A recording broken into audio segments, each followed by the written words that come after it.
Hey 8th graders, today's lesson is 2.1 and 2.2 chemical reactions. Your learning targets for today, I can explore how substances can change into other substances. So just a reminder for you guys is as we go through this, make sure you guys stop and pause this video at the end of each little activity so you guys can go in and complete that activity with the instructions fresh in your head. And then when you're done with that activity, play this video again and you can move on to the next section. All right, so first thing that you guys should do is add key concept 5, 6, and 7 to the key concepts page of your notebook if you have not already. And also add our 3 new vocab words. They're going to be some important ones for you guys today. We're going to use these a lot. So they are reactant, product, and chemical reaction. So a reactant is a starting substance that is part of a chemical reaction. So you guys have all seen the old baking soda vinegar volcano, okay? Maybe you guys have even done it. Okay, your baking soda and your vinegar are those starting substances. So they're what we put into a reaction, okay? Your product is an ending substance that is made during a chemical reaction. So again, same reaction if we mix baking soda and vinegar as our reactants. Our products would be all the gas that forms, but also whatever's left over afterwards, which is no longer baking soda or vinegar. Okay, and then finally, chemical reaction, a process in which atoms rearrange to form new substances. So the atoms and the molecules in the baking soda and the vinegar rearrange themselves, they swapped atoms, and they form new things like gas, and that's what makes the volcano erupt. Okay, key concept 5, during a chemical reaction, one or more starting substances, which now we know are reactants, change into one or more different substances, which we now know are our products. Okay. Number 6, during a chemical reaction, atoms do not change from one type to another.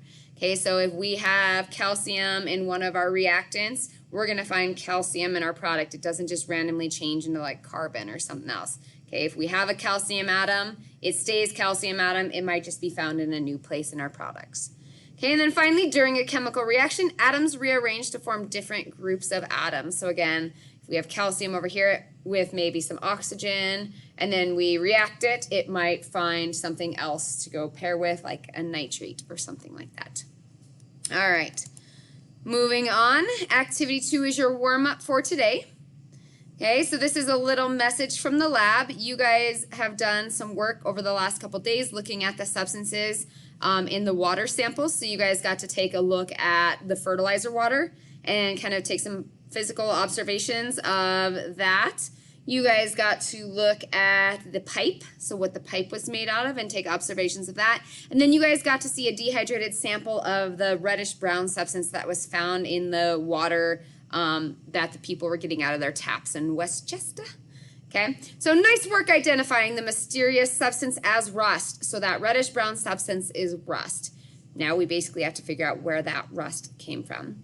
So the people of Westfield are very grateful for your explanation. However, they now want to know where the rust came from and how it got into their water. Rust can form naturally over time when iron is exposed to air or water. So I looked at another neighborhood that uses a similar well system, so kind of the same pipes, to see if they had rust in their water also. However, none of the neighbors reported a problem with rusty water. So it's just that one neighborhood. So if another neighborhood's using the exact same pipes, why don't they have rust? For all we know, those pipes could have been installed at the same time. However, none of the neighbors reported a problem with rusty water, and I didn't find any fertilizer in the water sample I took from their well. So obviously the fertilizer has to be a key part of this here. It seems like something unusual is causing the rust to form in Westfield's pipes. I need you to keep investigating how the rust formed in order to get you started. Here are 3 claims for you guys to consider. So these 3 claims talk about where the rust came from. So claim 1, the pipes changed into the rust, okay? Which we would see maybe the other pipes in the other neighborhoods should do that or should have already done that. Okay, claim 2, the fertilizer changed into the rust. So it could have been the actual fertilizer itself that rusted. Or claim 3, the pipes and the fertilizer changed into rust. So it has something to do with a combination of both of claim 1 and 2. So the people of Westchester are waiting for an answer. So please start investigating these claims right away. All right, so you guys are going to look at your warm-up. Which of Dr. Young's claims seem to be the most likely to you right now? Use your draw tool to circle claim 1. the iron pipes changed into rust. Claim 2, the fertilizer changed into rust. Or claim 3, the iron pipes and the fertilizer changed into rust.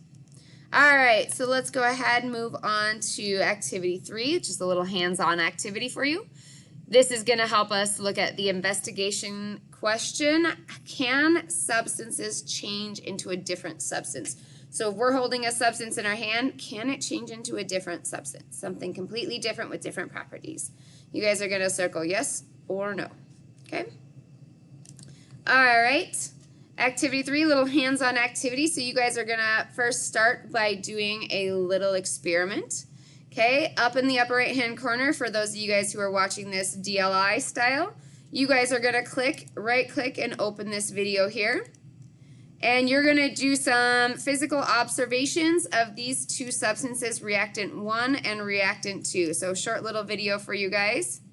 Okay, so go ahead and watch that. Those of you guys sitting in class, you guys are going to do this in person. So you guys will have the substances in front of you to look at. So in this table below, I want you guys to write as many physical properties. Make sure you use good observation skills of reactant 1 and reactant 2, which is sodium bicarbonate, also known as baking soda. Okay, so go ahead and do that. And then let's move on to the rest of this activity.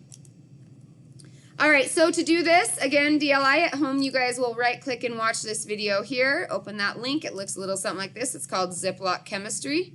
Okay, those of you guys in class, you will follow these instructions. Measure out a half a teaspoon of calcium chloride and add to one corner of the Ziploc baggie. Measure out a half a teaspoon of sodium bicarbonate and add to the other corner of the baggie. And then seal most of the baggie up except for one end. So you're going to leave one little part of the end unsealed. And then you guys are going to add a couple pipettes of, we're going to use phenyl red as our indicator today. An indicator is basically a water substrate that allows those chemicals to mix. Obviously, you guys all know that if you intermix the baking soda and the calcium chloride at all, nothing's happening. Okay, so the water kind of helps those two products to dissolve, and once they've kind of dissolved and are now part of that water solution, then they can interact a little bit better and react. So the water or the phenyl red really helps with that, but it also kind of shows us that we have something change in there. You guys will see a change in color based on the pH or the acidity of that product. Okay, so seal most of that up, add the pipettes, and then go ahead, seal it up, try to get as most of the air out as you can. Seal it up completely, and then do your best to mix it, and then when you guys are all done with that and you've done your reaction, your observations, you guys can just throw out the Ziploc baggie. Okay, so after the reaction, what are your observations? So what happened? What does it look like when it's all done? Those kinds of things. All right, and then finally re-answer this question that we kind of looked at earlier. What happened when you combined the two substances together in the cup? In this case, you guys did it in a baggie. The substances changed into different substances. The substances did not change into different substances, or I am not sure if the substances changed into different substances. If you are not sure, that's fine. Circle that there. And our next little activity will be the sim, and we'll actually have a chance to discover this here. All right. So moving on to activity 4 is your sim for today. So first and foremost, you guys are going to right-click this link here and open up the sim. Looks a little something like this. You guys will be in laboratory mode A, which should already be set for you guys. And you guys are going to take about 3 to 5 minutes to go ahead and explore just how to work this sim, mess around with some things, see if you can discover. Pay close attention to what you do, because maybe it's going to help you guys out in one of our sim missions today. Okay, so go ahead, pause right now if you need. Take about 3 to 5 minutes to explore this video. And when you're done, we'll move on to our first sim mission of today. All right, so your first sim mission, you guys are going to be testing the same reaction we just did in class. So open laboratory A mode on one partner's device. You guys will actually just do this on your own device since you're not working with a partner. Press the Add Substance button and choose calcium chloride, CaCl2. Press Add Substance and choose sodium carbonate. Press Test and observe what happens. Press Results and examine the results, and then press Review and compare the substances at the test start and the test end. So you'll be able to look at them when they were reactants, and you'll be able to look at them when they're products. Finally, if you guys look on this, you guys will have a little toggle up in the upper right-hand corner that says, So you guys can see it right here, view properties, but once you guys are done, it also allow you to view the atomic scale. So you guys will be able to see what those molecules look like kind of zoomed in. Okay, so turn on view atomic scale and view properties so you guys will be able to actually see, do you have new substances or new molecules being formed? Okay, use the evidence from the final review screen to help you answer the questions below. What happened when you mixed the two substances together? Okay, now you guys have a little bit better idea of what happened because you guys got to see it happen in the sim. Okay, you're not just making a guess as to whether you saw something happen or not. The substances changed into different substances. The substances did not change, or I'm not sure if the substances changed. Okay, at this point you guys should be sure. Explain your answer using evidence from the sim. So why did you guys choose that answer? Give me some direct details from the sim that you guys observed. Okay, next mission. In the sim, you will be testing how two different substances react to form new substances. So you have a mission. It's kind of a two-part mission. Your mission is to find two substances that react. You guys can't use the ones that we just did. So you can't use sodium carbonate or calcium chloride. You have to find two other things that react to form new substances. And then you need to find two that do not react when they're mixed. So they stay exactly the same after they're mixed. Okay, so launch the sim. You guys are, again, still in laboratory mode A. And then you'll add your two substances so you guys can kind of choose whatever two you want to try. You might have to go through a couple of trying a couple before you get something to work or not work, however you guys are looking. Press results, then press review. Again, look at your little toggles so you guys know. If a chemical reaction occurred, answer question 1 below. If a chemical reaction did not occur, answer question 2 below. So you guys are finding one that occurred and one that did not occur, so you guys will answer both questions 1 and 2. Okay, so here they are here. Did any of the atoms ever change type? Yes or no?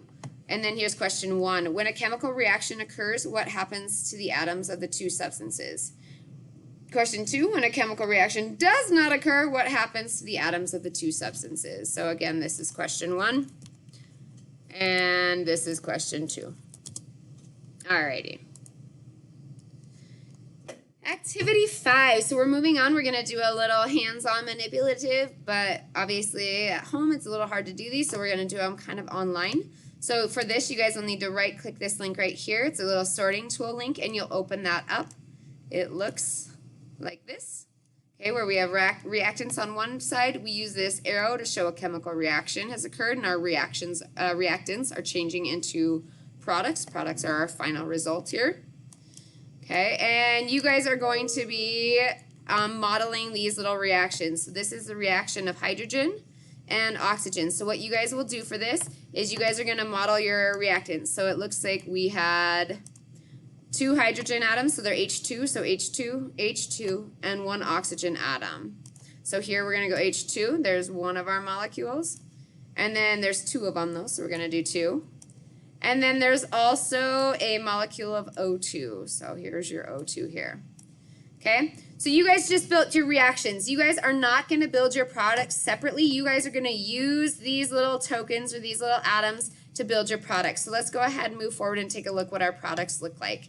So it looks like we have 2 molecules of H2O, which is water. So I'm just going to show you guys how this would look. This is my oxygen right here. We know we need H2O, so we're going to set these here. Again, we're not grabbing new tokens to use. We're using the same ones to show how we're rearranging our reactants to form something different. Okay, so we had 2 molecules of H2 gas and 1 molecule of O2 gas, and those kind of rearrange themselves and intermix to form 2 molecules of H2O. Okay, so that's how you guys use the sorting tool for that. You guys have your own 2 that you're going to do. Okay, so reaction A, you guys are going to be in your sorting tool as well. You guys can just reset this one or you can reopen a new. That's fine as well. And you guys are going to build your 2 reactants right here, hydrochloric acid, or hydrogen chloride as they call it, and sodium hydroxide, NaOH. Okay, so you guys will build those in the sorting tool under reactants, and then you guys will use those little circles, rearrange them to form the products right here. Okay, you will do the same thing for reaction B. Make sure you guys are keeping track. Is everything accounted for? Are there any atoms that you needed to form your products that weren't there? Okay, you might want to double check that. Are there any that you had left over that didn't get used up in the product? I just want you guys to take an observation of that. So for this reaction B, you guys have sodium chloride, which is table salt, and then silver nitrate, which is AgNO3. For those of you guys who already did the chemical and physical lab yesterday, you guys saw that this produces, they're both clear substances, and it kind of produced a milky white substance. So you guys kind of have an idea what that looks like in person after seeing it. I believe that was one of the first labs, maybe 2 or 3. Okay, and then after you guys do that, you'll rearrange those to build your product. And you'll answer this question: how do substances change into different substances during chemical reactions? So you guys just did a bunch of chemical reactions. How did you make those products? Where did you get the stuff to make them? Okay, what did you have to do to those little circles? Okay. All right, last but not least, we have a little sim activity here, another mission for you guys. So testing a single substance in a sim. In the last lesson, Dr. Young presented 3 claims about how the rust in Westfield's water might have formed. So claim 1 was the iron pipes changed into rust. So we just had iron pipes sitting there and then they rusted. Okay, the fertilizer changed into rust. Again, we had that fertilizer just chilling in the water and then it rusted. Or it was some kind of combination of the iron pipes and the fertilizer. Okay, so you open your sim link up. You guys are going to still be in laboratory mode A. Press the add substance button and select water.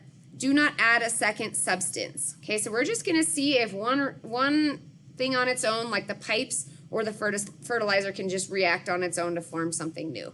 So if we don't add anything to that, if we just take water for instance, if we don't add anything else to react with that water, can that water change substances? Okay, so that's what you guys are going to be observing there. Okay, once you guys have done that, you guys are going to watch this video. This video is a 12-minute video, but most of it is just sitting and watching something bubble. Okay, so with that being said, I only want you guys to watch the first 2 minutes and then the last, like, roughly, I think 2 minutes, minute and a half maybe. Okay, so watch from the beginning to 2 minutes and then skip clear forward to 8.5 minutes. Watch that. It's the good part of it. This is the end part, especially, is the best, but it really talks about some good science. This is something I used to do with my chem kids in class. I wish I would have filmed a better video, but you guys can work off that and it's still pretty good. Okay, once you guys have watched that, then you guys will complete the second part of your sim mission. Find a chemical reaction that happens with only one substance. You guys have already seen one. Okay, you guys also already saw how water, H2O, can break down into hydrogen and oxygen, okay, which are its 2 components. So now you guys are going to find a second substance that does that. If we just have one substance, find one that decomposes into something different. Okay, so launch the sim, laboratory mode A, press add substance button and select one substance. So you guys might have to kind of go through trial and error a couple times. Might not be our first substance you choose. You might get lucky, who knows. Do not add a second substance though, okay? Then go ahead, go through all the testing and reacting and whatnot. And then if a chemical change did occur, answer the questions below. If a chemical change did not occur, repeat with a different substance until you have observed a chemical reaction. So find one more where it decomposes to form something different based off just one reactant. Okay?